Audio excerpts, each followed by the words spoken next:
네, 여러분 안녕하십니까? 반갑습니다. 오늘 여러분하고 공부할 내용은요, 기말고사 본 부분에 대해서 우리가 해설 강의를 하려고 합니다. 저번에 중간고사 때는 이제 개발법까지 이제 말씀드렸고요. 이제 오늘은 이제 우리가 이제 4월 달에 배운 거에 대한 부분에 대해서 확인 학습하는 우리가 기말고사에 대한 20문제 정도 보려고 합니다. 맨날 뭐 중요하다고 하는 부분들에 대한 거 설명을 드린 거고요. 뭐 항상 나온다는 부분 본 거니까 아마 뭐 기억은 안 날 거예요, 그죠? 나야 되는데 어쨌건 한번 봅시다.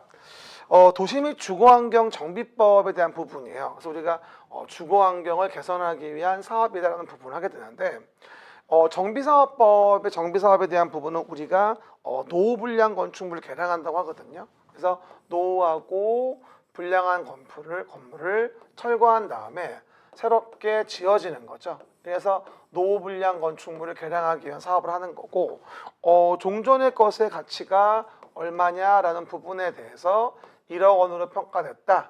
근데 A는 예를 들어서 2억 원짜리를 분양 신청했다. 그러면 1억 원 정도의 부담금은 내야 하는구나 라는 부분에 대해서 우리가 노후 불량 건축물 개량을 배우는 게 정비사업이에요. 매번 얘기하다시피 두꺼봐 헌집 줄게 새집 다오 뭐 이런 식으로 하는 거거든요. 근데 정비사업의 종류는 일단은 세 가지가 되어지겠죠.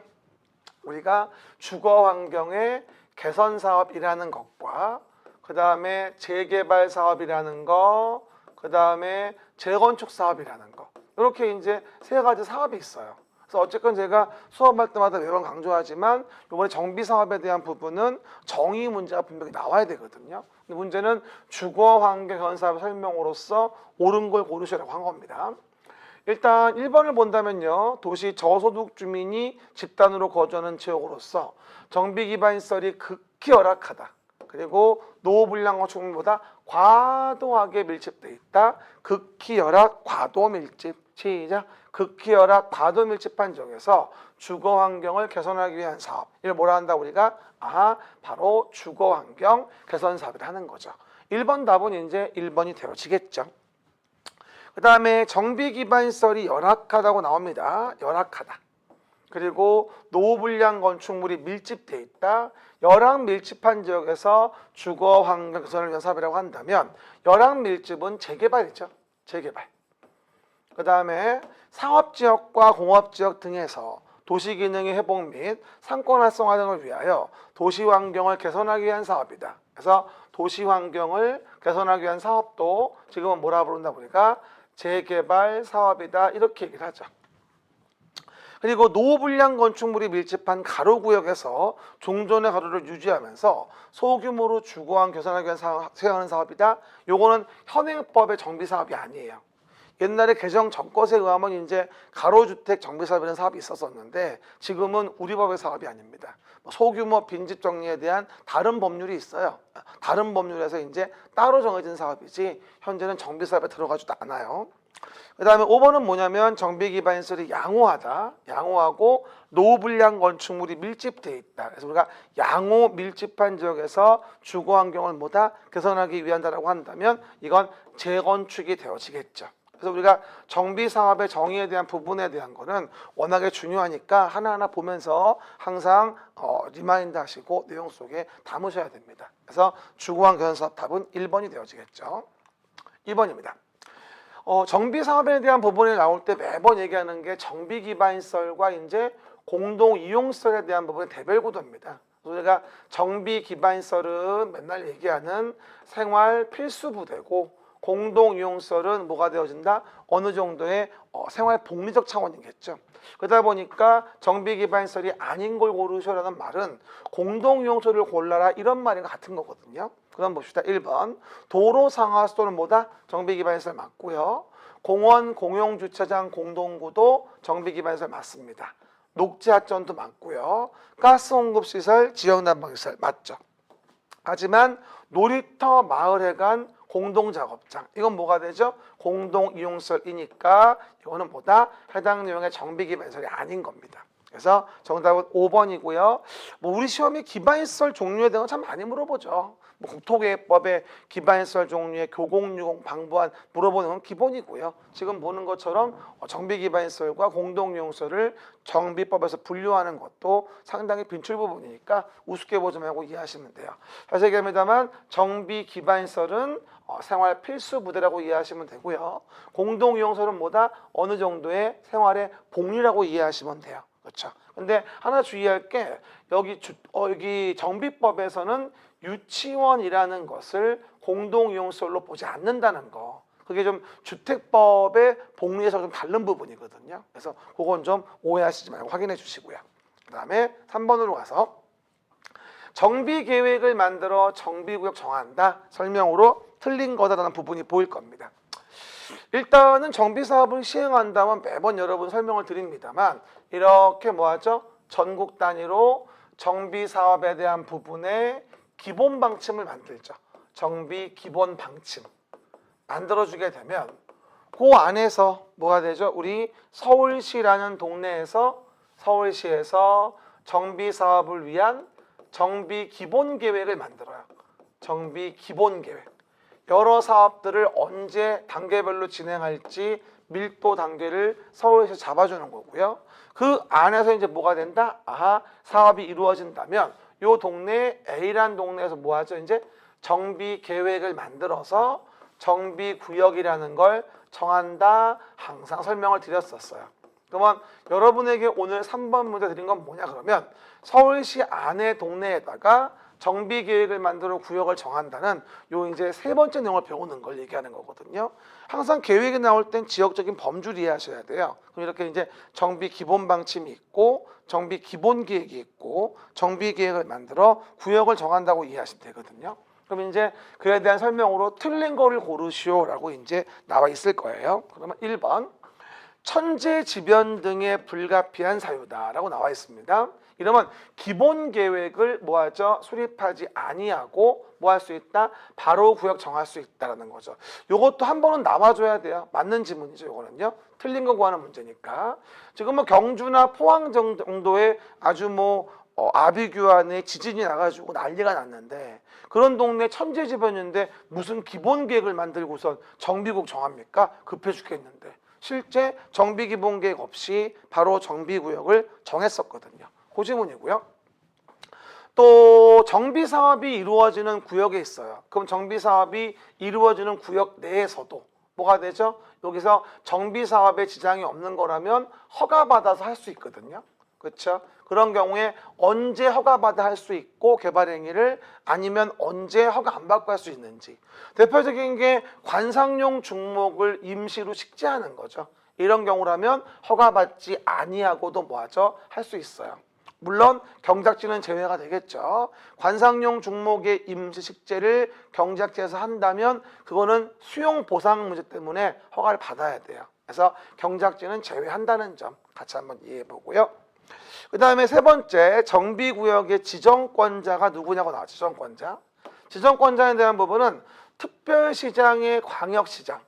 그러니까 서울특별시나 광역시 같은 경우는 정비구역 지정권자가 시장이에요. 특별시장, 광역시장. 그럴 때 정비구역 지정을 위해 가지고 특별시장, 광역시장이 직접 정비계획을 입안할 수도 있어요. 원래는 강남구청장이 만들어줘야 되는 건데 강남구청장이 만들어주는 거를 지달리기 힘들면 그냥 지정권자인 특광이 바로 정비계획 만들어서 구역 정할 수도 있다는 거죠. 그렇죠? 같이 좀 이해해 보시고요.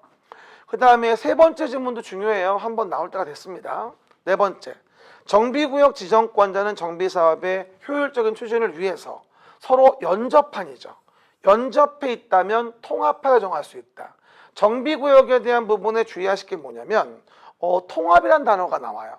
우리 개발법에서 개발법 볼 때는 개발구역 정할 때 분할하거나 결합한다고 나왔거든요. 근데 정비구역은 통합이란 말이 있어요. 그러니까 보시는 바와 같이 이렇게 A라는 정비구역이 있었고 B라는 구역이 있었어요. 둘이 연접해 있잖아요. 이렇게 연접해 있을 땐 묶어서 하나로 모아 정할 수 있는데 이걸 통합한다고 해요. 결합이란 단어와 다르니까 혼동하시면 안 돼요. 그래서 제가 정규 수업할 때 매번 뭐라고 했습니까? 연접해 있다면 통합해 정할 수 있다. 연통. 이랬었죠. 연통. 연통을 넣거라. 연접해 있다면 통합하여 정비구역 정할 수 있다고. 개 있느냐 연통을 넣거라 라고 만인 버전으로 얘기했었죠. 대감 만인 버전. 그래서 연통을 넣거라. 그리고 해당 내용 정답은 5번인데요. 정비구역에서 주택법에 따른 지역주택조합의 조합원을 모집할 수는 없어요. 이건 작년도에 기출지문이기도 했는데요. 주택법에 나오는 지역조합하고 또 정비법에 나오는 정비조합은 달라요. 그래서 하나의 같은 대지에서 정비조합과 주택법의 주택조합은 같이 이루어질 수가 없어요. 저번에 수업 때 얘기했었죠. 서로 간에 분쟁만 생기죠. 그래서 정비구역에서는 주택법에 따른 지역주택조합의 조합원을 모집할 수는 없는 겁니다. 그래서 정답은 5번이 되어져서 답은 5번이 됩니다.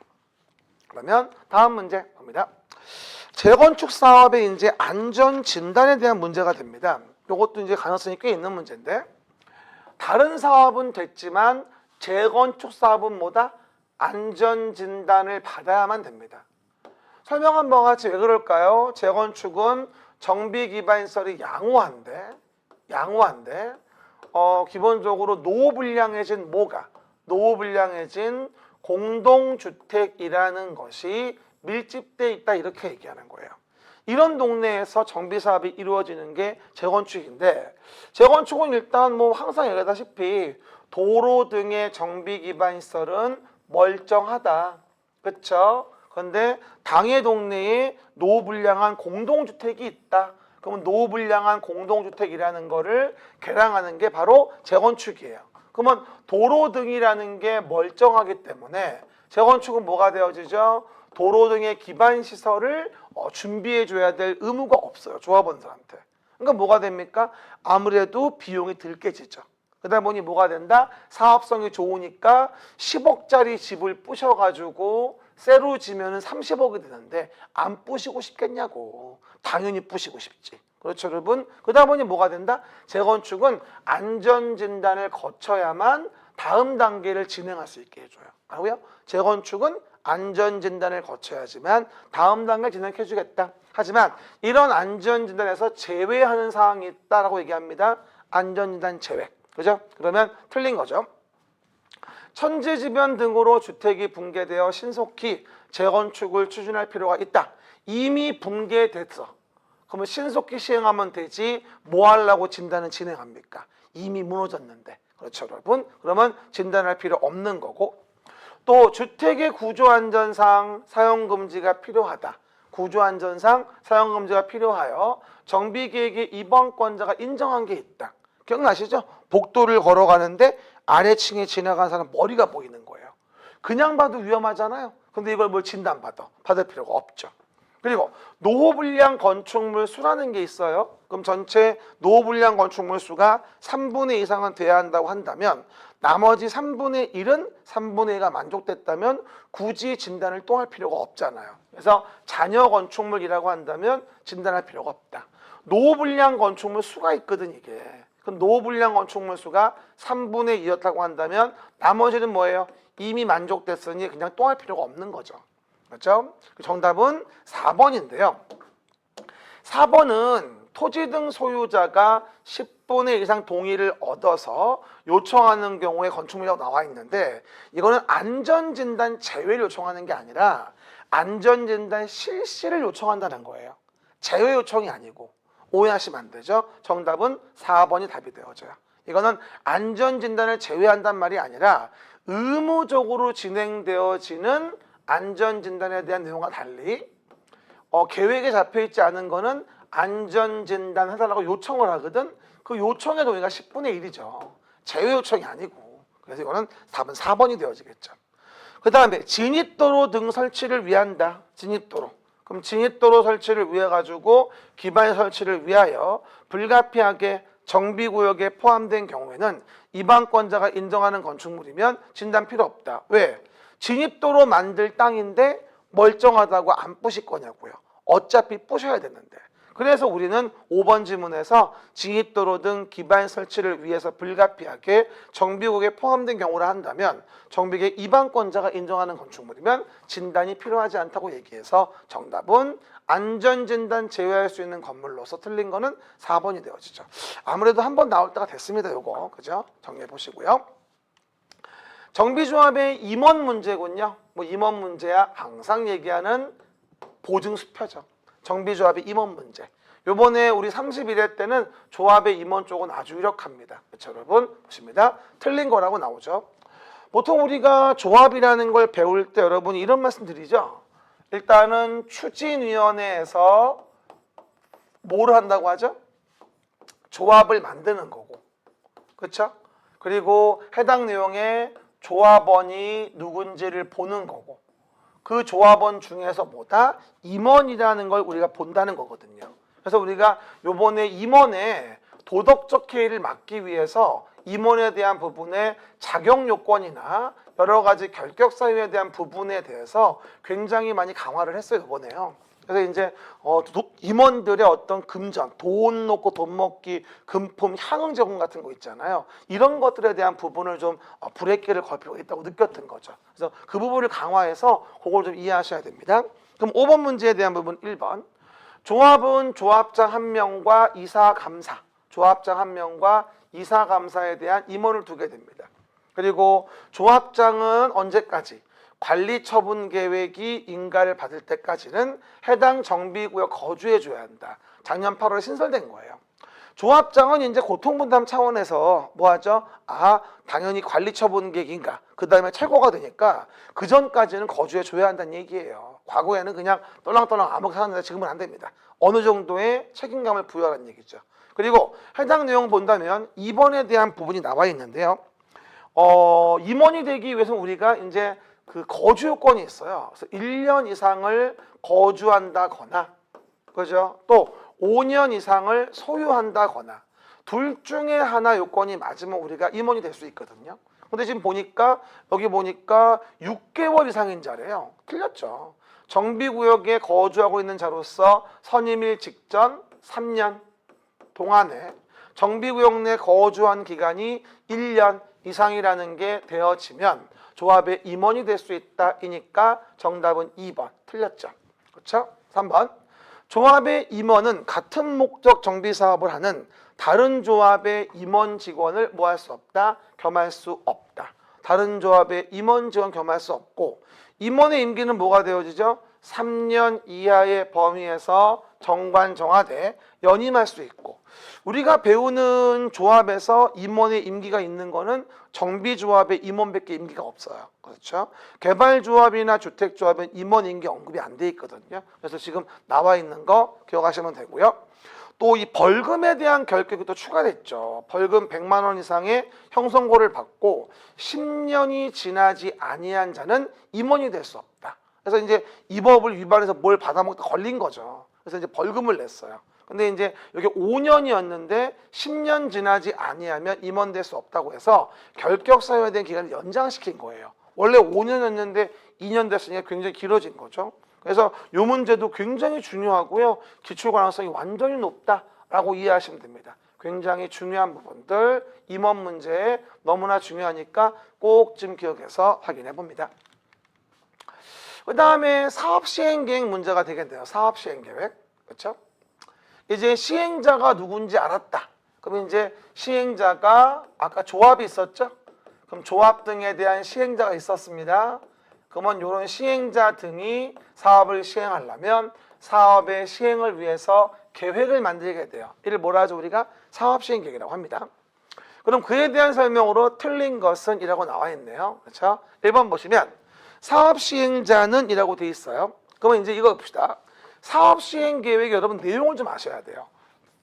사업 시행 계획이 만들어지고 나서 이제 인가가 되고 나면 이제 그 다음 단계로 만드는 계획이 뭐냐면 관리 처분 계획이라는 걸 만들어요.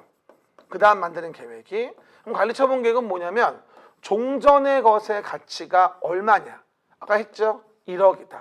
근데 새로 지어진 것에 대한 주택의 부분은 예를 들어서 2억짜리를 분양 신청했다. 그러면 1억 원 정도의 부담금은 내야 한다. 뭐 이런 식으로 이제 계획을 잡는 게 관리처분 계획이에요. 관리처분 계획은 다른 말로 하면 무슨 뭐 가격 같은 거를 정리하는 거다 뭐 이렇게 이해할 수 있어요. 이거는요. 가격 같은 거. 뭐 분양 예정인 대지 건축물 추산행 뭐 이런 거. 하지만 사업 시행 계획의 내용은 뭐냐면 얘는 건물을 앞으로 질 때 무슨 설치, 건설, 건축 이런 것들의 내용을 잡아놓는 걸 사업 시행 계획이라고 하고 나중에 이제 철거하기 전 종전권 철거하기 전 가치가 얼마인지 얼마짜리를 분양 신청했는지 이런 가격 잡아주는 건 관리처분 계획이에요. 두 내용 혼동하시면 안 되는데 1번을 보시면 시행자는 분양 대상자별 분양 예정인 대지 건축물의 추산액이래요. 이건 가격이죠. 사업 시행 계획 내용이 아니라 뭐가 돼야 돼? 요거는 가격에 대한 부분이기 때문에 요거는 관리 처분 계획의 내용에 돼야 한다고 맞는 거지 사업 시행 계획 내용으로 볼 수는 없어요. 그렇죠? 그래서 정답은 1번이 되어지겠죠. 이거는 사업 시행 계획 내용이 아니라 관리 처분 계획의 내용으로 봐야 되기 때문에 틀린 지문이라고 이해하시면 됩니다. 이 사업 시행 계획과 관리 처분 계획 내용 은근히 많이 물어보거든요. 다 못 외우니까 라인을 잡아서 좀 이해를 해줘야 돼요. 그래서 분양 대상자별 분양 예정인 대지 건축물의 추산액 이건 관리 처분 계획 내용이에요. 두 번째입니다. 시장 군수 등은 사업 시행 인가하고자 하는 경우일 때 200m 이내에 교육설이 있다면 교육감 등과 협의하라고 했고 세 번째, 시장 군수 등은 재개발 사업을 시행하는데 재개발을 지정개발자인 토지 등 소유자가 시행한다는 거죠. 그러면 토지 등 소유자는 금전적인 지급 능력이 많이 없어요. 그러므로 사업비의 20% 범위 내에서 조례가 정하는 금액을 예치하게 해주고 인가를 내주는 거죠. 그렇죠? 재개발을 토지 등 소유자가 할 때 20%. 그리고 이번에 사업 시행 인가를 내주는 기간이 30일이었다가 60일로 개정됐어요. 사업 시행 인가를 내주는 거. 그래서 해당 내용 뭐가 되죠? 인가 여부를 60일 이내 결정하여 알려줘야 한다. 대부분의 그 인가 내주는 기간 같은 경우는 대부분 30일이거든요. 근데 이제 사업 시행 인가를 내줄 때 시군 등이 좀 할 일이 많은가 보죠? 60일로 늘렸습니다. 날짜 한 몇 년 전 평가사 기출이었으니까 기억 좀 하시고요. 또 5번은 시행자는 일부 건축물의 존치 리모델링에 대한 내용이 포함된 사업 시행 계획서 작성하여 인가 시청할 수 있다. 존치 리모델링에 대한 내용. 뭐라고요? 존치 리모델링에 대한 내용. 매번 얘기하죠. 무슨 뭐 재개발한다고 노후 불량 건축 개량을 하는데 그렇죠. 아무리 재개발이어도 명동성당을 갈아엎을 수는 없잖아요. 말도 안 되죠. 그죠? 그러다 보니 학교나 종교시설 같은 건 이제 존치하고 리모델링하는 내용을 포함해서 사업 시행 계획을 만들 수 있다는 얘기입니다. 제가 뭐 사업 시행 계획 쪽에서 가장 중요한 지문들로만 몇 가지 모아놓은 거예요. 그렇죠? 아마 뭐 오늘 기말고사에 들었던 문제에도 아마 상당 부분 많은 문제가 기출되어지지 않을까요? 라고 생각을 해봅니다. 아무도 안 믿겠지만 가보시면 압니다. 됐죠? 내가 생각보다 촉이 괜찮아요, 여러분. 좀 제 수업 안 듣는 분들은 제 말 좀 믿어주세요. 그렇죠? 그리고 이제 정규 수업에서 수업을 진행하시면은요, 좀 더 보기 좋고 이해하기 쉽게 그림책 통해서 수업을 진행하니까 여러분들 제 수업도 한번 들어보시면 좋을 거예요. 안 들어보신 분들은 부탁드려요. 봐봐요. 그 정도 보시고요. 그럼 건축법으로 봅시다. 건축법은 이제 여러 가지 나오는데 다중이용 건축물하고 이제 준다중이용 건축물이라는 내용이 나옵니다. 그래서 준다중이용은 다중이용 건축물 외의 건축물로서 다음의 건축물을 얘기하는데 준다중이용 건축물로서 옳은 걸 골라라라는 지문이 나와 있어요. 근데 준다중이용 건물 우리가 여러분 이해해 볼 때 이렇게 이해하셔야 됩니다. 이렇게 이제 해당 내용 그래프를 그려보면은요, 내용에서라고요. 그려보면 일단은 건물의 다중이용 건축물을 본다 했을 때 첫 번째 뭐라 했어 제가? 문종판 운의숙이에요. 문종판이라고 했고요. 운의숙이죠. 그래서 문화 및 집회, 동식물원 제외하고 종교, 판매, 운수, 운수 중 여객이죠. 의료 중 종합병원, 숙박 중 항숙박 이런 것들이 뭐가 되죠? 1,000제곱미터 이상이면 뭐라고요? 1,000제곱미터 이상이면 뭐로 봐주겠다? 이걸 준다중이용으로 봐주겠다는 얘기예요. 건축물. 그리고 해당 내용에서 교노동 위관장이죠. 교육연구, 노유자, 운동, 교노동, 위관상, 위락, 관광휴게, 장례시설이라고 한다면 얘도 마찬가지 1천 이상은 뭐로 봐주겠다? 준다중용으로 봐주게 됩니다. 그렇죠? 그래서 옳은 거라고 나오는데 일단 문화 및 집회시설에 대한 부분이 나와 있는데 동물원은 제외됩니다. 동식물원은 다중이용, 준다중용에 안 들어가요.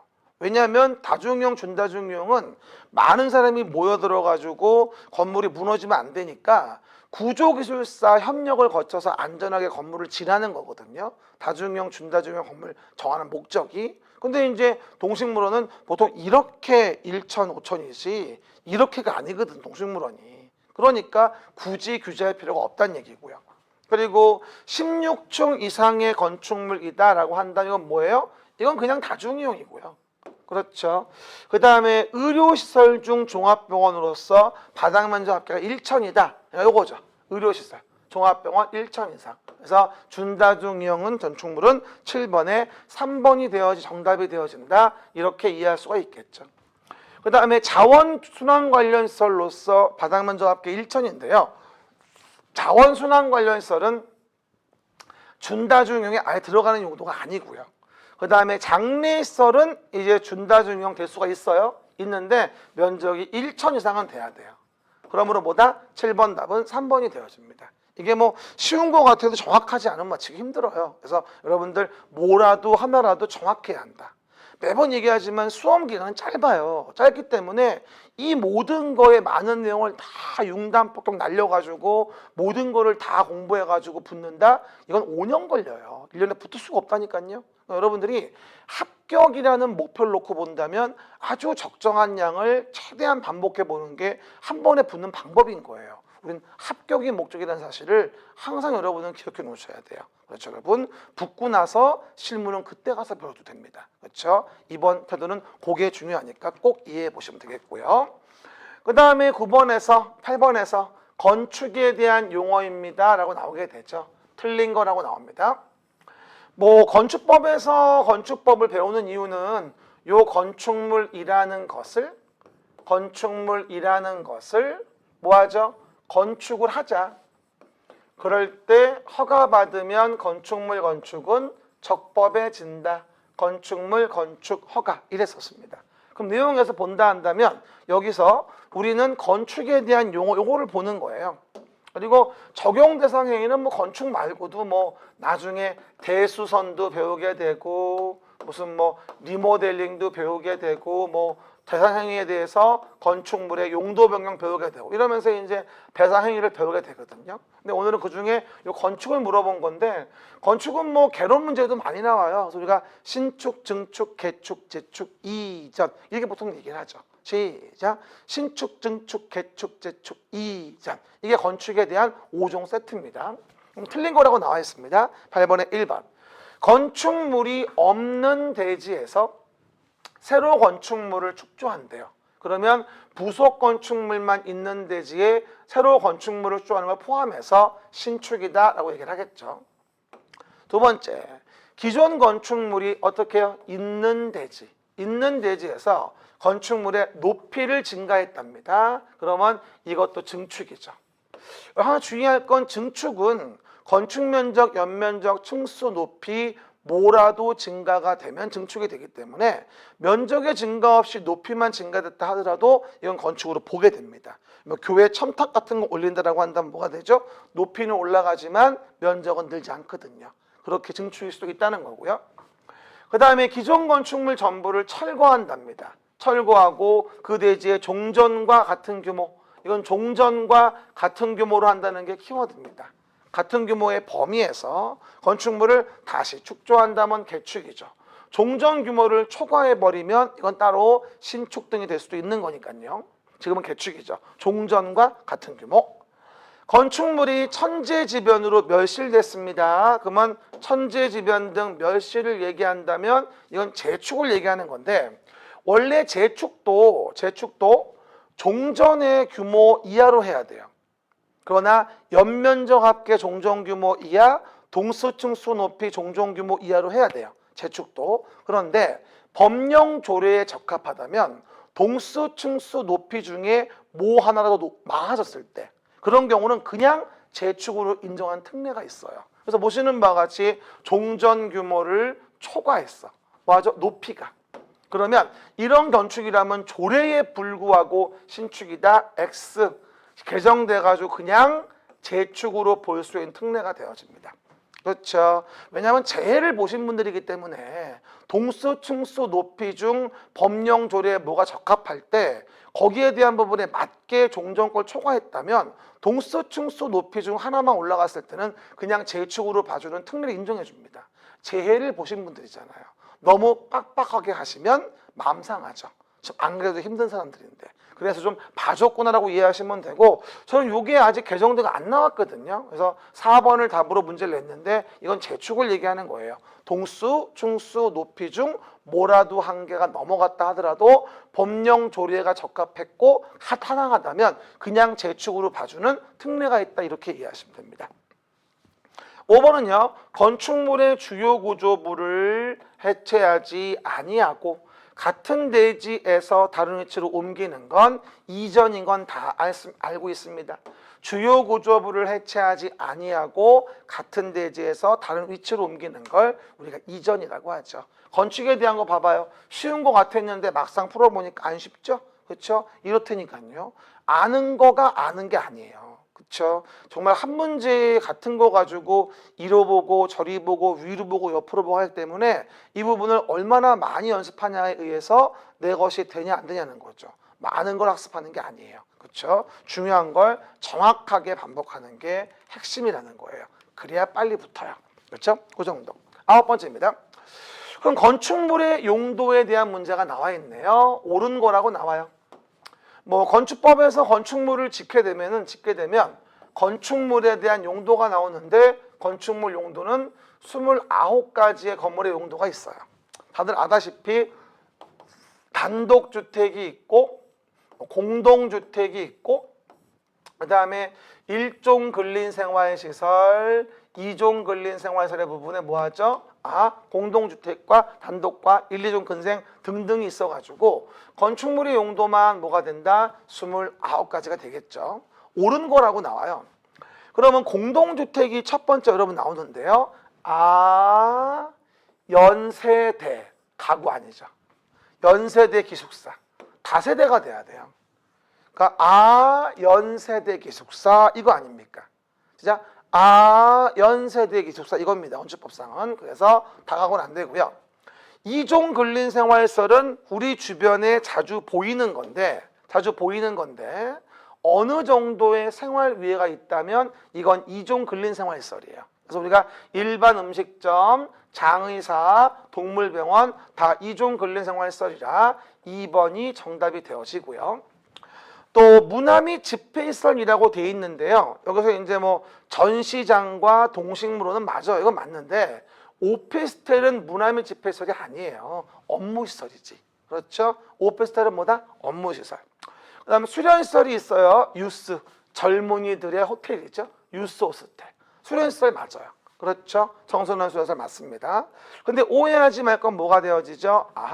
300제곱미터 미만의 야영장시설 되어 있는데 300 미만이면 그냥 야영장시설이고 여기는 300 이상은 돼야지만이 수련시설이다. 이렇게 우리가 설명할 수 있거든요. 그래서 해당 내용 부분에 뭐다? 수련시설 관련된 부분은 야영장시설 얘기할 때 300제곱미터 뭐다? 이상이 돼야지만 뭐로 봐주겠다? 이거를 수련시설로 봐주는 겁니다.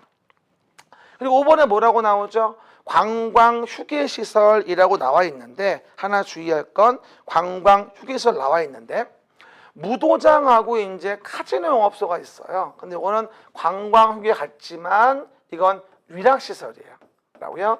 무도장과 카지노 영업소는 뭐다? 위락시설이 되어지기 때문에 해당 내용 부분에 대해서 요거를 관광 휴게로 오해하시면 안 되죠. 쉬운 것 같지만 굉장히 어려워요. 생각보다. 그렇죠, 여러분? 정확하게 맞추면 됩니다. 9번 답은 2번이고요.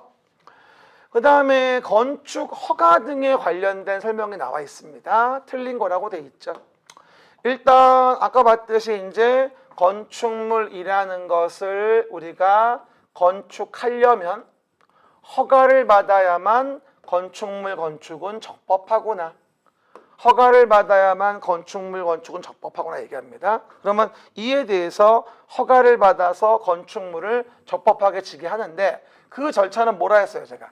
일단 사전 결정이라는 걸 신청할 수 있다고 했고 그 다음에 2년 내에 허가 신청하라고 했어요.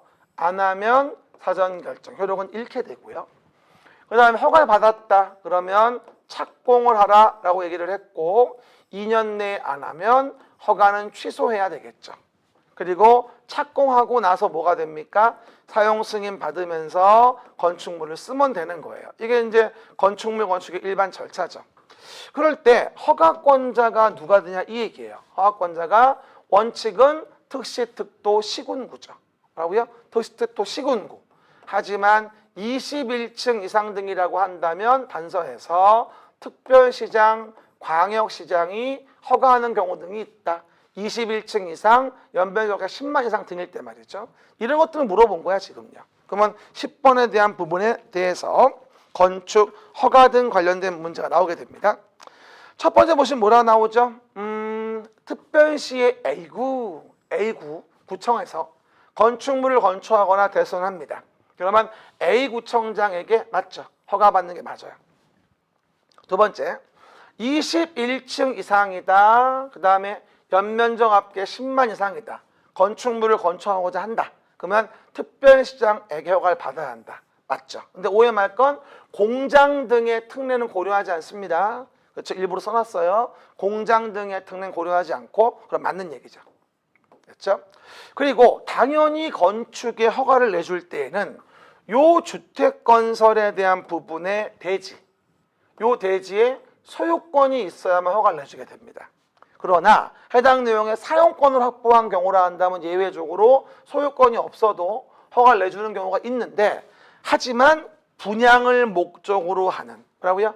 분양을 목적으로 하는 공동주택의 허가를 받으려고 한다면 소유권 확보는 필수입니다. 대지 사용권 가지고 허가 안 내줘요. 왜? 분양 목적 공동주택은 서민 주거 안정을 위해서 소유권이 없으면 허가를 안 내줍니다. 만약에 대지의 소유권도 없이 이빠이 다세대 연립을 진다 그래가지고선 중도금 계약금 막 받아놓고 앉아가지고 땅값을 초과한 돈을 받았어. 그러면 사업자가 뭐 하죠? 그 돈 욕심이 나서 버리고 도망간단 말이에요. 그러면 서민들 완전 거지되거든요. 그러다 보니 어떡한다? 분양 목적 공동주택은 서민들 피해 방지 차원에서 대지의 소유권을 무조건 가지고 있어 허가를 내줍니다. 그것도 한번 기술된 거니까 내용들 기억해 보셔야 되고요.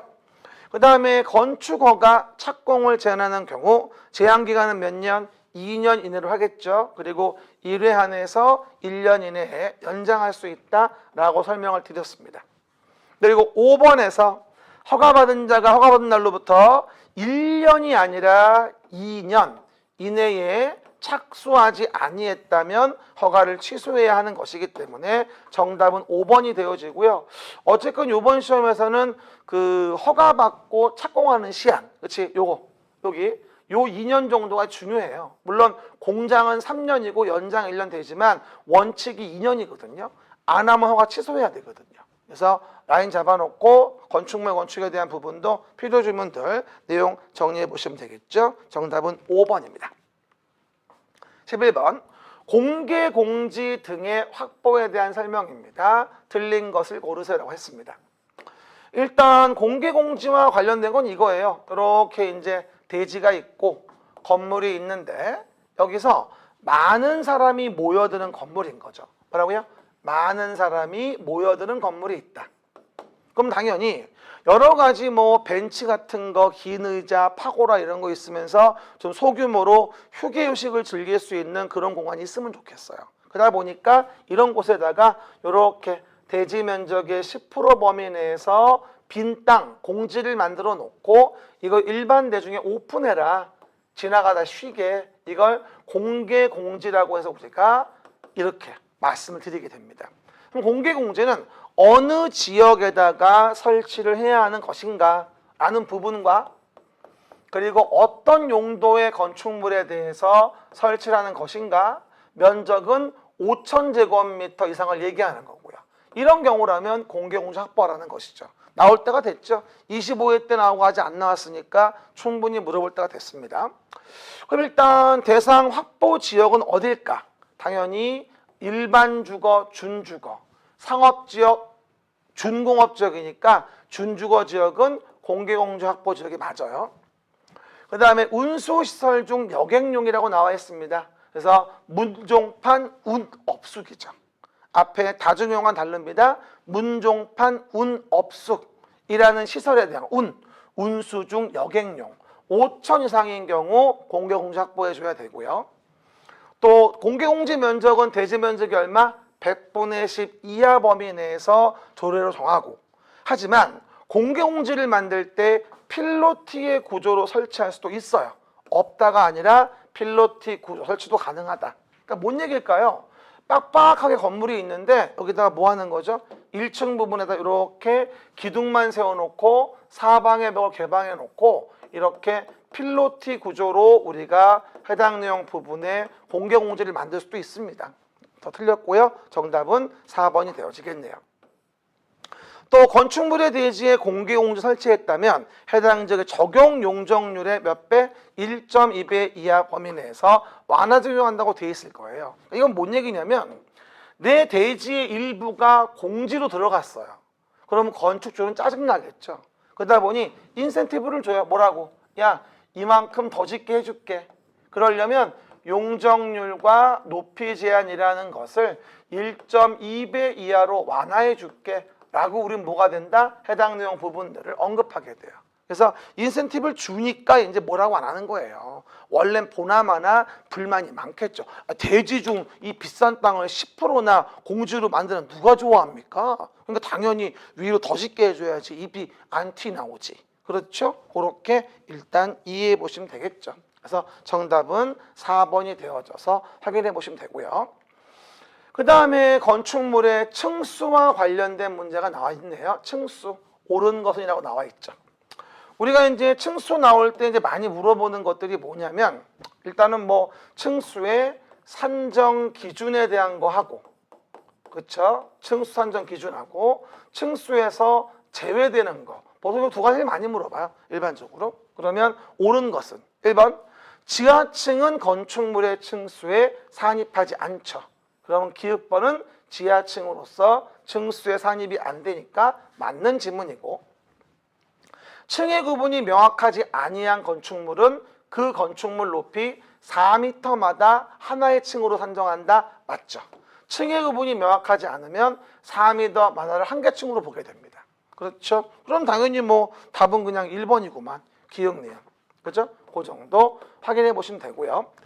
그리고 내용에서 건축물이 부분에 따라 층수를 달리한다고 나오는데 이게 뭐냐면은 건물 볼 때 왜 이런 게 있어요. 이런 식으로 이제 부분마다 층수를 달리하는 게 있거든요. 이런 경우는 건축물을 가중평균하는 게 아니라 가장 많은 층수를 뭐가 된다? 건축물 층수로 보는 거예요. 그래야지만이 지나가는 헬리콥터들이 잘못된 층수 계산으로 사고가 안 나지. 이걸 평균으로 간다 그러면 이 위에 건물을 알 수가 없잖아. 그래서 뭐가 된다? 가장 많은 층수, 가중평균이 아니고요.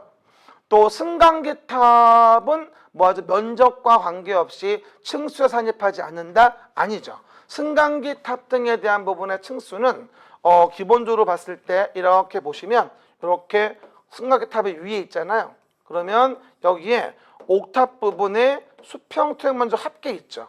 이 합계가 여기 뭐가 되죠? 건축 면적의 8분의 1 이하. 원칙적으로 이런 경우일 때 층수와 높이 안 들어가는 거거든요. 무조건 관계없 산입하지 않는 게 아니에요. 그렇죠? 그래서 그거 내용들은 한꺼번에 같이 좀 이해해서 보셔야 되겠죠? 그래서 디귿 리을은 뭐가 된다? 옳지 않는 거고, 기역 니은이 뭐가 되죠? 해당 내용에 맞는 지문이라 볼 수 있겠네요. 정답은 1번이라고 이해할 수 있습니다. 됐고요. 그 다음에 이제 주택법으로 갈까요? 가로의 내용에 대한 부분, 주택법령에서 가로의 내용에 대한 부분으로서 바르게 나열한 것은 이렇게 나오게 됩니다. 그러면 내용으로 봤을 때 우리가 주택법에 나올 때요. 주택법은 이거죠. 또 다음 배우겠습니다만 주택의 단지가 있잖아요. 그래서 우리가 30호, 30세대. 그렇죠? 30채 이상으로 주택의 단지를 진다는 거예요. 그럼 이런 경우는 뭐가 되죠? 아, 여러 세대를 짓는 거니까 나 혼자 사는 게 아니거든. 그러다 보니 뭐가 되어지죠? 아, 해당 내용 부분에 대해서 여기다가 주택만 지면 되는 게 아니라 부대시설하고 복리시설이라는 걸 같이 설치를 해줘야 돼요. 그래서 주택법상 뭘 받죠? 이런 경우는 사업계획의 승인을 받아서 주택을 지어요. 30채가 안 되면 단순한 건축법에 따라 주택만 지면 되는 거고, 이건 30채 이상이니까 부대복리를 같이 만들어서 사업계획 승인을 받아요. 근데 이 주택에 대한 정의가 여러 가지로 구분할 수 있는데, 이 주택에 대한 정의에 대한 부분을 우리가 자금에 의해서 주택을 분류해 보자 라고 한다면, 국민주택이라는 것과 우리가 민영주택이라는 것으로 구분을 하고 있거든요. 그래서 우리가 공적 자금이 투입이 됐다라고 한다면 이걸 뭐라 불러? 우리가 국민주택이구나 이렇게 얘기하는 거예요. 공적 자금 들어갔다. 그러니까 당연히 크게 지면 안 되고 조그맣게 지어서 많은 사람이 이용할 수 있게 해줘야 돼요. 가질 수 있게. 그러다 보니 국민주택의 규모라는 걸 정하고 그 규모에 적합했을 때 우리가 뭐 하죠? 이거를 자금과 규모가 맞으면 국민주택이라고 하는 거죠. 그렇죠? 그래서 뭐 대표적으로 국가, 지방자치단체, 토지주택공사, 지방공사가 지었다거나, 그리고 주택도시기금으로부터 지원을 받아. 주택도시기금. 지원을 받아서 건설 개량된 주택으로서 주거 전용 면적에 뭐하다? 쓰이는 면적이 1호 1세대 얼마? 85제곱미터 이하인 주택은 국민주택이다라고 얘기하게 됩니다. 그리고 이런 경우일 때 단서에서 뭐예요? 수도권이 아니고 도시가 아닌, 수도권이 아니고 도시가 아닌 읍면지역은 1호 1세대 전용면적 얼마? 100제곱미터 이하까지도 가능하니까 이 국민주택 규모에 대한 것도 너무나 잘 알아두셔야 됩니다.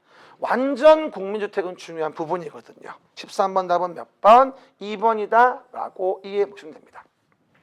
됐죠? 그러면 기역은 주택도시기금, 니은은 85 이하, 디귿은 100제곱미터 이하. 국민주택 정의에 대한 부분은 뭐 워낙 중요하니까 여러분들이 잘 좀 볼 때마다 우리 익힘장 같은 거 통해서 매주마다 확인하면서 보셔야 돼요. 그래서 언제나 기억 상태를 유지할 수 있도록 하시는 게 무엇보다 중요하겠죠. 그 다음 14번입니다. 도시형 생활주택. 시작. 도시형 생활주택입니다. 뭐 주택법 나올 때마다 얘기합니다만 참 주택이 많죠. 이렇게 주택이 많을 줄 몰랐네. 근데 내 집은 없네. 그렇죠 여러분? 거기에 대한 불만이죠. 저도 집 한 채 마련 오래 걸렸습니다. 그렇죠. 생각보다 서울 내 수도권 내 집안 사기가 쉽진 않죠. 그러다 보니까 서민 주거 안정이라는 것을 도모하기 위해서 도시형 생활주택이라는 거를 MB정부 때가 도입했던 걸로 기억이 나요. 그래서 서민들이 쉽게 집을 구할 수 있도록. 그래서 이제 300세대 미만으로 하게 되고요. 그리고 국민주택 규모에 해당하는 주택으로서 도시지역에 지어지는 게 도시형 생활주택이에요. 근데 꼭 이걸 말씀드린 이런 분이 있어. 아니 쌤, 그러면 서민 주거 안정을 위해서 많이 주택을 짓게 하지 왜 고작 300세대 미만입니까? 물어보는 분들이 있는데 예산을 지원하는 것도 한계가 있거든요. 그러다 보니까 이제 300세대 미만으로 한 거죠. 원래는 150세대 미만이었어요. 이것도 많이 늘어난 거예요, 사실은. 그렇죠? 지원의 한계가 있기 때문입니다. 그리고 항상 얘기하듯이 원룸형 주택에 대한 부분은 뭐였어요?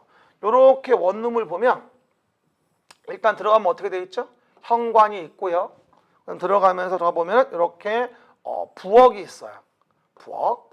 그 다음 뭐가 되죠? 여기 욕실이 있고요. 그 다음에 보일러실이 있어요. 이런 식으로 보통 구성된 게 원룸이에요. 그러다 보니까 욕실, 보일러실을 제외하고는 하나의 공간으로 하도록 해줘야 돼요. 원룸이니까. 그렇죠? 하지만 모이면 30제곱미터 이상이다. 30제곱미터 이상이라고 한다면 두 개의 공간으로 해서 구성하는 예외를 인정하기도 합니다. 그렇죠? 그럼 봐요. 두 번째. 주거 전용 면적이 얼마다? 20제곱미터야. 그럼 30제곱미터 이상이 아니네. 그러면 욕실, 보일러실을 제외하고는 하나의 공간으로 구성해야 됩니다. 30 이상이 안 됐으니까. 세 번째, 원룸형 주택이면 가장 대표적인 도시형이죠. 도시형 생활주택은 세 가지예요. 단지형 연립, 단지형 다세대, 원룸형이 있는데 50제곱미터 이하로 한다? 맞죠? 그리고 4번에서 주택단지 공동주택 전체 호수의 3분의 1을 넘지 않아야 한다. 요 얘기는 뭐가 되어지죠? 요 얘기는 3분의 1. 요거는 세대 구분형 공동주택 얘기하는 거예요. 이게 아니죠. 공동주택 단지 전체 호수의 3분의 1을 넘지 말아라. 이거는 뭐라고요? 세대 구분형 공동주택을 얘기하는 거지 도시형 생활주택을 얘기하는 건 아닙니다. 그래서 오해하지 마십시오. 도시형 생활주택과 세대 구분형 공동주택을 섞어놓으면 되게 헷갈려요. 그렇죠. 3분의 1을 넘지 마 전체 호수에 이건 세대 구분형이에요. 정답은 4번이고요. 그 다음에 5번은 원룸형 주택과 뭐가 되죠? 주거 전용 면적 85를 초과하는 주택 1세대는 함께 건축할 수 있습니다. 왜? 집주인은 살아야 되거든. 원래는 도시형 생활주택과 그 밖의 주택은 한 해 건물에 못 짓게 돼 있어요. 그렇죠? 왜냐면 분쟁이 생기니까 아무래도. 하지만 오해하지 말 것은 85 초과하는 주택 뭐하죠? 1세대는 함께 건축할 수 있다. 집주인은 살아야 되니까. 그래야지 원룸형 주택이 많이 지어지지 않겠습니까? 그렇죠? 그래서 5번은 그런 얘기예요. 정규 수업할 때 좀 더 자세히 말씀드릴게요. 원룸형과 또는 도시형과 그 밖의 주택, 원룸형과 단지형 관계 이런 것들에 대한 부분에서 허용되는 게 있고 안 되는 게 있거든요. 그건 나중에 정규 수업 때 간단히 말씀드립니다. 그래서 일단 뭐하죠? 해당 내용에 대한 부분 14번 문제는 4번이 답이 되어지겠습니다. 그 다음에 15번입니다. 리모델링에 대한 설명입니다. 리모델링. 자꾸 리모델링 나올 때 정비법의 재건축이랑 혼동하시는 분이 있어요. 리모델링은 주택법에 나오는 겁니다. 노후화 억제, 기능 향상을 위한 대수선 내지는 증축을 얘기하는 거고요. 그렇죠? 그럼 일단 노후하고 불량한 건축물을 뭐예요? 금가고 안 좋은 거를 나중에 뭐예요? 다시 리모델링을 하는 거죠. 리모델링은 재건축처럼 다 부시는 게 아니에요. 이건 이제 대수선이라든가 증축이라는 걸 얘기하는 거거든요. 이것도 뭐 여러분 정규 수업할 때 좀 설명을 드릴 텐데 메커니즘이 좀 있죠. 리모델링도. 그렇죠? 그럼 봐요. 옳은 것은이죠. 1번. 리모델링이란 노후화 억제, 기능 향상을 위하여 대수선하거나 신축하는 게 말한다? 택도 없는 소리. 리모델링은 신축이 아니에요. 그렇죠? 재건축은 굳이 말하면 신축이죠. 종전껏 부시고 종전규모 오버하니까. 그렇죠, 여러분? 그래서 다 부시고 오버하는 거 신축으로 볼 수 있는데 이거는 껏해야 증축이에요. 대수선 내지는 증축. 그리고 여러분 또 오해하시는 분 있을 텐데 이 리모델링의 정의가 건축법으로 가면요. 대수선, 증축 또는 개축이라고 나와요. 근데 주택법에서는 아직 개축이란 말이 없습니다. 그래서 요거를 법상 정의에서 혼동하시면 안 돼요. 법마다 조금 다르게 보고 있어요. 건축법은 뭐하죠? 리모델링을 대수선, 증축 또는 개축이라고 하고요. 지금은 대수선 내지는 증축이라고 하는 거죠. 신축일 수는 없죠. 여기서는요. 그 얘기. 그리고 내용에서 두 번째 보시면 사용검사일로부터 15년이 경과된 공동주택을 각 세대 주거전용 면적의 40% 이내에서 전유 부분을 증축할 수 있다고 나오는데 주의하실 건 뭐냐면 원칙의 세대별 증축 면적은 30% 이내가 되어져요. 85 미만이면 40%까지 가능한데 85 이상이니까 30% 이내가 돼야 됩니다. 그 다음에 각 세대 증축 가능한 면적 합산한 면적의 범위에서 기존 세대수의 몇 프로 이내로 세대수를 증가할 수 있냐면 15% 이내로 세대수를 증가하는 증축행위를 할 수 있습니다. 세대수 증가형 리모델링이라고 하죠. 그러면 세대수 증가형 리모델링은 세대수가 전시세대의 15% 이내가 돼야 돼요. 나중에 정규 수업할 때 좀 더 자세히 말씀드릴게요. 그 다음에 리모델링으로 증가세대가 30세대 뭐가 된다? 이상인 경우를 한다면 리모델링도 뭘 받아야 되냐면 4번이 답이군요. 사업계획 승인을 받아야 돼요. 리모델링으로 증가하는 세대가 30세대 이상이라고 한다면 리모델링도 뭐가 필요하다? 사업계획 승인을 받아야 한다라고 하는 거 기억해 보시게 되고요. 5번 수직 증축형 리모델링이죠. 수직 증축에 대한 부분은 15층 이상이죠. 그럼 뭐가 되죠? 3계층까지. 15층 이상이면 3계층까지, 14층 이하면 2계층까지 수직 증축형 리모델링 허용합니다. 20층이 뭐가 돼요? 15층 이상 된 거니까 3계층까지는 된다고 봐야 되겠죠. 리모델링은 뭐 이것도 설명하려면 꽤 시간이 걸립니다. 그래서 뭐 정규 수업할 때 하나하나 또 자세히 말씀드릴게요. 리모델링은 31회 때 굉장히 유력한 기출 가능한 부분이기도 합니다. 다 풀었어요 이제. 그럼 16번입니다. 지역주택조합에 대한 부분입니다. 이 주택법에서는요 사업주체가 있어요. 그리고 이제 그 주택을 이렇게 30채 이상으로 건설을 하잖아요. 그럼 주택의 건설이 이루어질 때 우리가 사업의 주체가 누구냐, 누가 집을 짓겠느냐 이런 내용이 나오는데, 사업주체에 대한 부분은 우리가 등록사업자가 있고 비등록 사업자가 있다고 얘기를 하거든요. 근데 비등록 사업자 중에 가장 대표적인 등록 의무를 부여하지 않는 것 중에 주택조합이라는 게 있어요. 주택조합. 그죠? 근데 이 주택조합은 주의할 게 지역주택조합하고 직장주택조합하고 리모델링 조합이 있거든요. 그렇죠? 그 중에서 우리가 뭐다? 아하, 지역주택조합과 직장조합, 요게 이제 가장 잘 나오는 부분이긴 해요. 그럼 지역 직장조합, 그 중에서 지역조합은 뭘 얘기하는 걸까요? 같은 지역에 거주하는 무주택자들이 모여가지고 야, 우리도 집 좀 서로 돈 모아서 짓고 우리 무주택자들이 집을 좀 우선 공급받자, 이런 차원으로 만드는 걸 우리는 뭐라 하냐면 지역주택조합이라고 해요.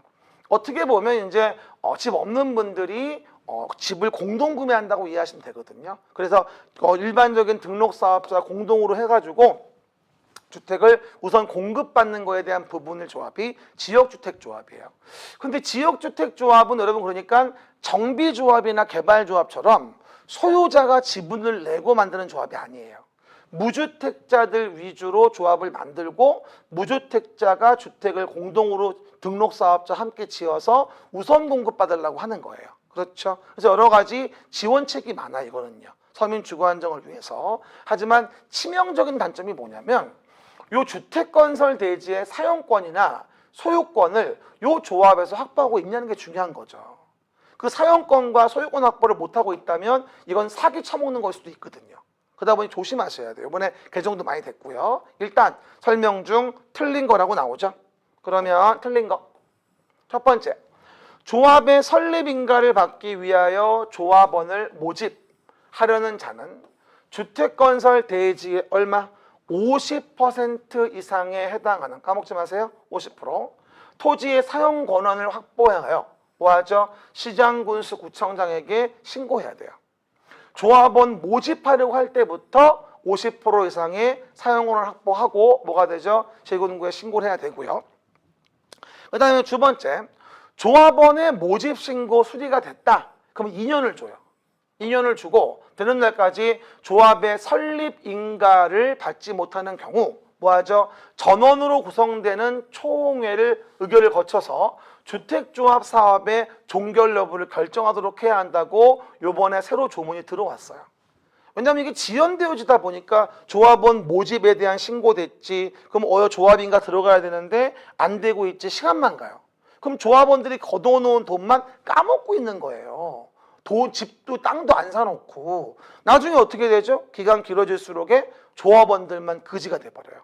아, 이거 안 되겠다. 그래서 종결 여부를 결정하도록 해야 된다. 신설지문이고요. 그리고 조합의 인가를 받으려고 한다면 개정된 게 사용 권한의 확보라고 하는 부분은 뭐가 되죠? 80% 이상. 그리고 뭐하죠? 소유권 확보의 부분은 얼마? 15% 이상. 으로 앞뒤가 바뀌었네요. 그래서 보시는 바와 같이 요 문제 틀린 지문은 3번이고요. 이 소유권 확보를 15% 이상 하라는 거, 요게 새로 들어간 조문이에요, 이번에. 그쵸? 워낙에 그 무주택 서민들이 지역조합 가입했다가 뜯기는 경우가 많아가지고요. 요거 도입했어요. 80% 이상의 사용권 확보를 하게 되고, 그러면서 15% 이상의 뭐다? 소유권 확보를 해줘야 됩니다. 정답은 16번에 3번이 되어지겠죠. 그리고 전용 면적 뭐가 된다? 60제곱미터의 주택이라는 거를 한 채를 소유하고 있다라고 한다면 조합원이 될 수 있죠. 그렇죠? 그러니까 85 이하인 거 한 채 가진 건 되거든요. 지역조합원 조합원이 85 이하 한 채, 60이면 한 85 이하 맞잖아요. 그리고 지역조합은 당해적이 얼마? 6개월 이상을 거주하여 하니까 4번도 맞는 지문이 되어지고요.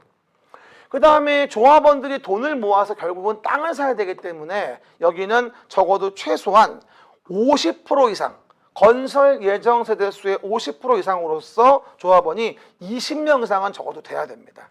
그래야지만이 지역조합을 만들 수 있겠죠. 그렇죠? 어쨌건 16번도 아주 중요합니다. 요번에 개정된 것들 많이 포함해가지고 집어넣은 거니까 오늘 뭐 기말고사 문제, 20문제 완전 뭐 기출과는 높은 지문들이니까 정리를 해서 꼭 내 것으로 하십시오. 정답은 몇 번? 3번이 되어지겠죠.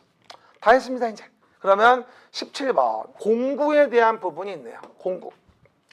공구에 대한 이런 얘기죠. 이렇게 전체의 주택단지가 있어요. 그럴 때 단지가 너무 크면 한 번에 진행이 어려우니까 뭐가 되죠? 이렇게 이런 식으로 공구를 나눌 수가 있어요. 주택단지를 둘 이상으로 나눈 거예요. 그래서 공구별로 사업을 시행할 수 있게 해주는 거죠. 그래서 틀린 것은 이라고 나오게 됩니다.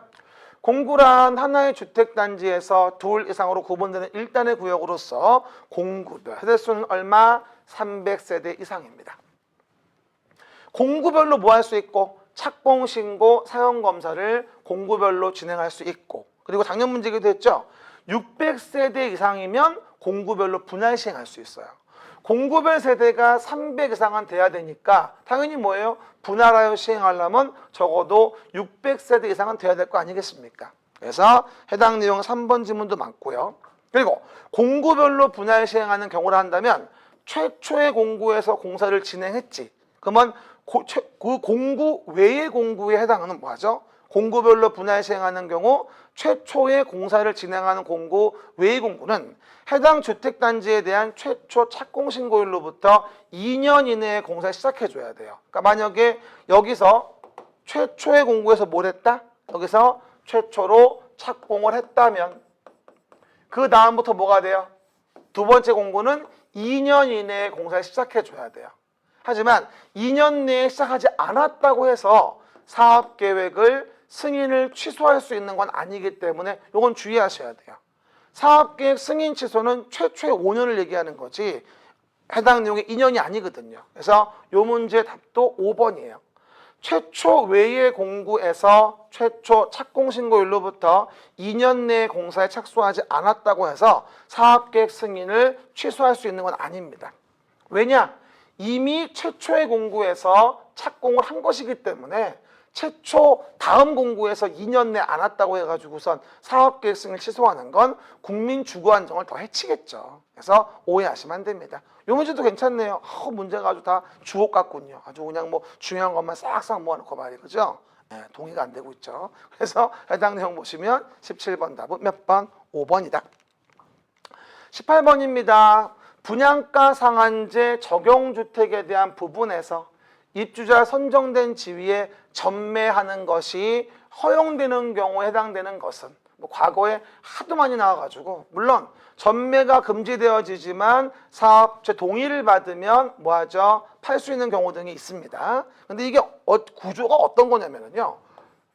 예를 들어서 해당 내용 등을 본다라고 한다면 이렇게 일정하게 내용들이 있어요. 그러면 요게 이제 분양가의 제한을 받잖아요. 그럼 분양가 제한을 받는 주택이 되어진다라고 한다면 당연히 분양가 제한을 받아서 시세가 5억 원 정도 가는 건데 나는 3억에 샀어요. 그럼 어떻게 되죠? 팔면 2억이 남는데 팔고 싶어서 안달나겠죠. 그러다 보니 뭘 가할 수밖에 없다? 전매 제한을 가할 수밖에 없는데 생업상 사정으로 뭐 다른 도시에 이주하는 경우 등이라고 한다면 그러면 어쩔 수 없잖아요. 그러면 사업 주체가 동의하는 경우 등이라고 한다면 허용할 때가 있다는 얘기죠. 그러면 생업상 사정으로 인한 수도권으로의 이전 이건 안 돼요. 수도권으로의 이전은 투기 문제가 생겨서 허용할 수가 없다고 하고요. 상속에 의하여 취득한 주택으로 뭐가 되어지죠? 세대원의 전부가 이전해야 가능해요. 일부 이전은 투기 문제가 생기죠. 3번. 세대원 전원이 3년 해외 체류한다. 이게 답이네요. 2년 이상 해외 체류니까 3년이면 맞죠. 그래서 허용할 수 있는 거고요. 이혼으로 인하여 주택을 그 자녀에게 이전? 아니죠. 배우자에게 이전할 때 인정해 줍니다. 세대원 해외 이주도 전부일 때 인정하는 거죠. 일부가 아니고요. 그래서 과거에는 예외적으로 전매를 허용하는 내용에 대해서 거의 10년 가까이 매년 나온 적이 많아요. 그래서 기본적으로 여러분 보시는 교재 통해서 우리 제 수업 듣는 분들은 그림책에 잘 나와 있으니까 그림책 보고 확인해 주시면 되겠습니다. 그러면 농지법으로 가서 농지 소유 상한입니다.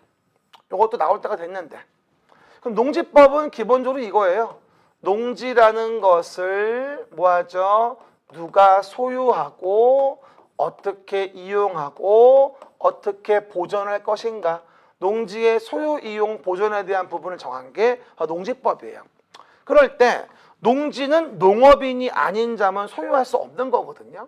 근데 예외적으로 농업인이 아닌 자가 농지를 소유하는 경우 등이 있는데, 그럴 때 농지를 소유하는 경우 소유 상한에 대한 부분이 언급되는 내용 등이 있습니다. 뭐라 했으면 여러분 얘기할 때 상속에 대한 거 8년 뭐하죠? 영농자 이농할 때 기존 농지 소유하는 거, 그 다음에 주말 체험 영농에 대한 부분에 대해서는 뭐다? 아무리 예외적으로 농지의 소유를 인정해줘도 소유의 상한이 있다 이렇게 얘기하죠. 그럴 때 뭐가 되죠? 상속은 1만까지만, 8년 영농자 기존 농지 소유하는 거 이농할 때 뭐하죠? 1만까지만이라고 얘기를 하죠. 그렇죠? 1만까지만 얘기합니다. 그리고 내용에서 주말 체험 영농을 위한 건 1천 미만이라고 얘기하게 됩니다. 근데 주의할 게 상속에 의한 상한이 있는 건 농업을 경영하지 않는 자일 때예요. 농업을 경영한다면 상한은 없어요. 농업을 경영하지 않는 자일 때가 되겠죠. 그러면 19번과 관련된 부분 본다면 1번 상속으로 농지를 취득한 자로서 농업 경영을 하는 자, 이 말 때문에 틀린 거야. 농업 경영을 하는 자에게는 소유 상한이 없어요. 농업 경영하지 않는 자일 때 소유 상한이 있는 거죠. 그거 주의하시고, 지방자치단체는 1만까지만 소유할 수 있다. 지자체에게는 소유 상한 자체가 없고요. 8년 이상 영농한 후 이농한 자는 총 1만까지만 소유할 수 있다. 맞죠? 옳은 거 오르는 문제 3번이 답이고, 4번 주말 체험 영농하려는 자는 세대원별로 1천 미만 농지 소유할 수 있다. 세대원별이 아니라 세대원 전부 얘기하는 거야. 세대원별이 아니고. 5번 농지 전여허가 신고를 한 자가 농지를 소유하는 경우 1만까지 귀신 신나락입니다. 소유 상한은 딱 세 가지밖에 없어요. 상속, 8년, 주말 체험, 만만천. 시작. 상속, 8년, 주말 체험, 만만천. 만만천, 만만천, 만만천, 만만천. 이니까 소유 상한 잘 기억하시고요. 19번 답은 3번이 되겠죠. 마지막으로 뭐가 되다? 농업진흥지역이에요. 농업진흥지역도 나올 때가 벌써 지났죠. 근데 요즘에 계속 안 나오는데 한 번은 나와야지 않을까요? 옳지 않은 거. 농업진흥지역은 말 그대로예요. 그렇죠? 내용에서 농업을 진흥하기 위한 지역을 정해요. 시도지사가. 어디다가? 녹관농자.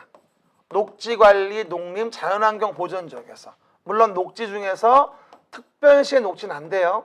도시용지에 공급이 되니까. 그리고 시도지사가 이를 정하는데 누구에게? 농장에게 정해달라고 승인은 받아야 돼요. 그리고 농업진흥지역은 두 가지로 구분이 되죠.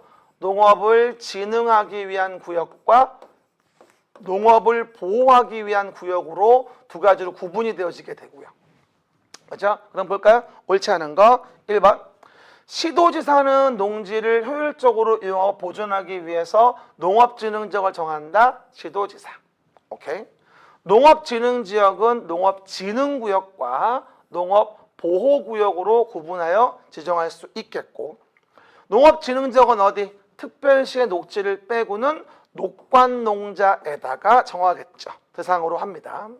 4번 시도는 농업진흥지역을 지정하려면 여긴 당연히 소유자에게 알리고 지역 주민의 의견을 들어야 돼요. 요거 제가 모의고사 한번 냈었는데 농업진흥지역 정할 때 주민 의견 들어야 됩니다. 왜냐하면 농업진흥지역 정하면 토지가 안 팔려요. 농사만 져야 되니까. 여러분이 보통 알고 있는 절대 농지 있죠? 농사밖에 못 짓는 거. 그래서 인식이 굉장히 안 좋아요. 그러다 보니까 주민들의 재산 가치에 현저한 마이너스를 주거든요. 그래서 뭐가 되죠? 주민 의견 청취해줘야 합니다.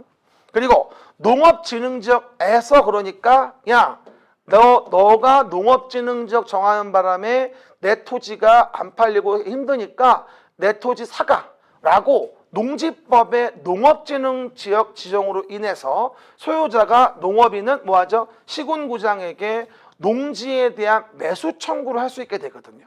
근데 오해 말건 해당 내용에서 농지의 매수 청구 내용이 나오는데 근데 하나 주의할 건 매수 청구에 대한 부분에 대해서 일단은 시군구장에게 매수를 청구하는 게 아니죠.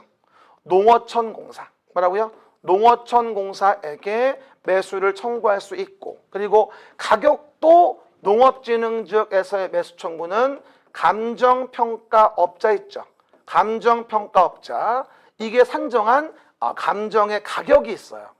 요 가격에 의해 가지고 뭐하죠? 우리가 매수 청구를 할 수 있는 겁니다. 그래서 우리가 농지법에는 매수 청구가 두 가지가 나오거든요. 그중 하나가 여기예요. 그러다 보니까 농업진흥지역의 농지를 소유하는 농업인은 농어촌공사에게 감정 가격으로 농지의 매수를 청구할 수 있는 겁니다. 그래서 5번 답이 되어지는 거고요.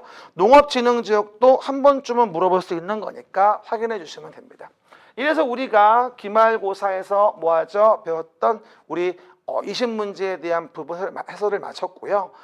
문제가 좀 어렵다면 어려울 수도 있는데 이거는 이제 공부하기 위해서 하는 거니까 너무 오해는 마시고요. 그리고 점수 안 나왔다고 너무 노여워하지도 마시고요. 그렇죠? 수고하셨고요. 다음 시간에 또 수업 시간 만나 뵙겠습니다. 감사합니다.